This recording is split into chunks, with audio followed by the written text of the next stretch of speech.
गांव के बाजार में राघव की मसालों की दुकान और उसका प्यारा तोता मिट्ठू था। मिट्ठू हर ग्राहक का स्वागत करता, जिससे दुकान खूब चलती।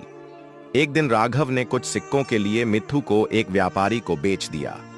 सालों बाद जब राघव वापस आया, दुकान खाली थी, मगर मिट्ठू वहीं बैठा उसका इंतजार कर रहा था। मिट्ठू बोला, स्वागत है राघव।